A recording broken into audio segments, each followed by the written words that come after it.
Baik, terima kasih atas waktu dan kesempatan yang telah diberikan kepada kelompok kami. Kelompok kami akan mempresentasikan hasil diskusi kami, yaitu tentang arsitektur Islam. Waktu dan kesempatan saya berikan kepada pemateri. Arsitektur Islam adalah sebuah karya seni bangunan yang terpancar dari aspek fisik dan metafisik melalui konsep pemikiran Islam yang bersumber dari Al-Quran, Sunnah Nabi, keluarga Nabi, sahabat, para ulama maupun cendekiawan Muslim. Aspek fisik adalah sesuatu yang tampak secara jelas oleh panca indera. Dalam hal ini, sebuah bangunan dengan fasade yang memiliki bentuk dan langgam budaya Islam dan dapat dilihat secara jelas melalui beberapa budaya seperti budaya Arab, Cordoba, Persia, sampai peninggalan Wali Songo. Bentuk fisik yang biasa diterapkan dalam sebuah bangunan seperti penggunaan kubah, ornamen kaligrafi, dan sebagainya.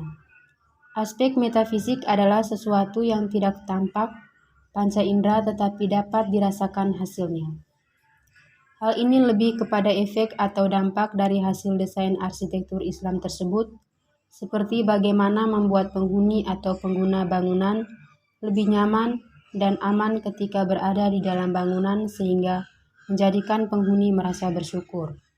Contoh lain, hasil desain ruang-ruang dalam sebuah rumah bisa menjadikan komunikasi orang tua dan anak lebih dekat, sehingga membuat mereka menjadi rajin beribadah. Sejarah arsitektur Islam. Masuknya agama dan budaya Islam ke Indonesia dipengaruhi oleh adanya hubungan perdagangan Asia kuno yang dilakukan oleh bangsa Cina dan India, yang mendorong pedagang lainnya seperti pedagang dari Arab, Persia, Gujarat untuk ikut serta dalam hubungan perdagangan tersebut. Yang berikut contoh bangunan arsitektur Islam. Yang pertama, Masjid Aceh. Wujud akulturasi dari masjid kuno seperti yang tampak pada gambar memiliki sebagai berikut. Atapnya berbentuk tumpang, yaitu atap yang bersusun semakin ke atas semakin kecil. Dari tingkat paling atas berbentuk limas. Jumlah atapnya ganjil, 1, 3, atau 5.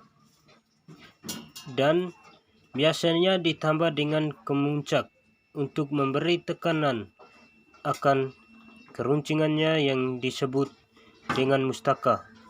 Tidak dilengkapi dengan menara seperti lazimnya bangunan masjid yang ada di luar Indonesia atau yang ada sekarang, tetapi dilengkapi dengan kentongan atau beduk untuk menyerukan adzan atau panggilan sholat. Beduk dan kentongan merupakan budaya asli Indonesia. Letak masjid biasanya dekat dengan istana, yaitu sebelah barat, alun-alun, atau bahkan didirikan di tempat keramat, yaitu di atas bukit atau dekat dengan makam. Yang berikut, Masjid Agung Demak. Masjid Agung Demak adalah sebuah masjid tertua di Indonesia. Masjid ini terletak di Desa Kauman, Demak, Jawa Tengah. Masjid ini dipercayai pernah menjadi tempat berkumpulnya para ulama atau wali. Penyebar agama Islam, disebut juga Wali Songo, untuk membahas penyebaran agama Islam di tanah Jawa khususnya dan di Indonesia pada umumnya. Pendiri masjid ini diperkirakan adalah Raden Patah, yaitu raja pertama dari Kesultanan Demak. Masjid ini mempunyai bangunan induk dan serambi. Bangunan induk memiliki 4 tiang utama yang disebut sakeguru. Bangunan serambi merupakan bangunan terbuka. Atapnya berbentuk limas yang ditopang 8 tiang yang disebut saka Majapahit.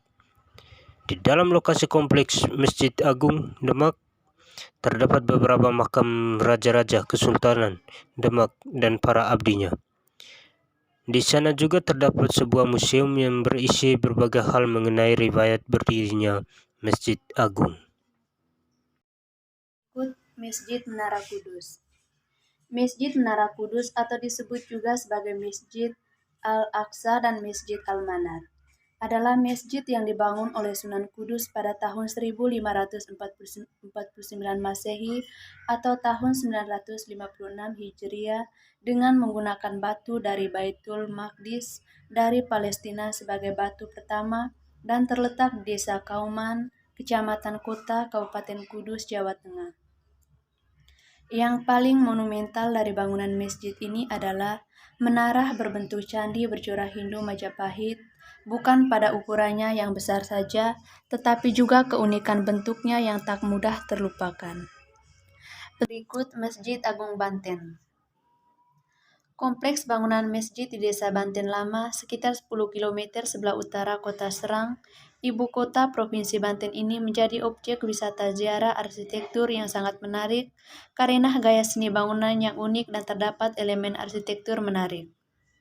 Sisi menarik pertama dari bangunan utama masjid yang dibangun pertama kali oleh Sultan Maulana Hasanuddin pada tahun 1552 sampai 1570. Sultan pertama Kesultanan Demak yang juga putra pertama Sunan Gunung Jati itu adalah atapnya yang tumpuk 5. Selain jumlah tumpukan, bentuk dan ekspresinya juga menampilkan keunikan yang tidak ditemui kesamaannya dengan masjid-masjid di sepanjang Pulau Jawa, bahkan di seluruh Indonesia. Yang paling menarik dari atap Masjid Agung Banten adalah justru pada dua tumpukan atap konsentris paling atas yang samar-samar mengingatkan idiom pagoda Cina. Peletakan seperti itu memperlihatkan kesan seakan-akan atap dalam posisi kritis dan mudah goyah. Tak heran jika bentuk dan ekspresi seperti itu sebetulnya dapat dibaca dalam dua penafsiran. Elemen menarik lainnya adalah menara di sebelah timur yang besar dan monumental, serta tergolong unik karena belum pernah terdapat bentuk menara seperti itu di Jawa, bahkan di seluruh Nusantara. Masjid Agung Banten termasuk di antara masjid yang mula-mula menggunakan unsur menara di Jawa. Berikut Masjid Sultan Suryansa. Masjid Sultan Suryansa adalah sebuah masjid bersejarah yang merupakan masjid tertua di Kalimantan Selatan. Masjid ini dibangun di masa pemerintahan Sultan Suryansa pada tahun 1526 sampai 1550. Raja Banjar pertama yang memeluk agama Islam.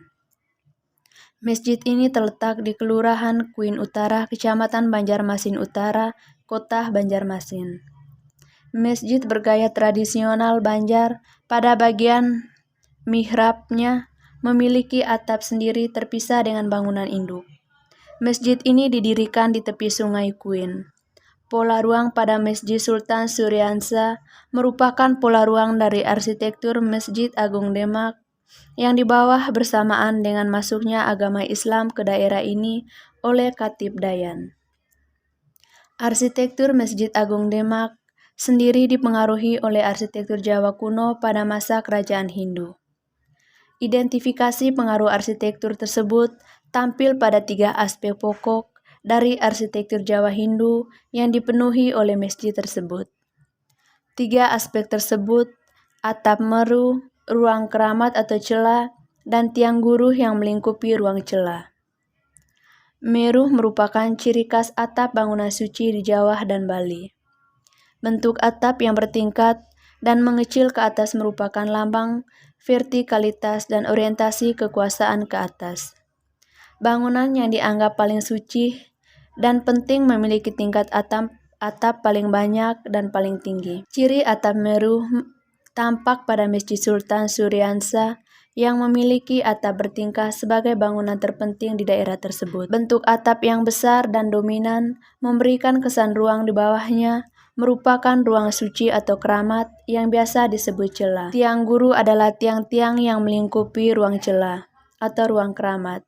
Ruang celah yang dilingkupi tiang-tiang guru terdapat di depan ruang mihrab, yang berarti secara kosmologi celah lebih penting dari mihrab. Teman-teman, itu saja hasil presentasi dari kelompok kami. Sekian dan terima kasih.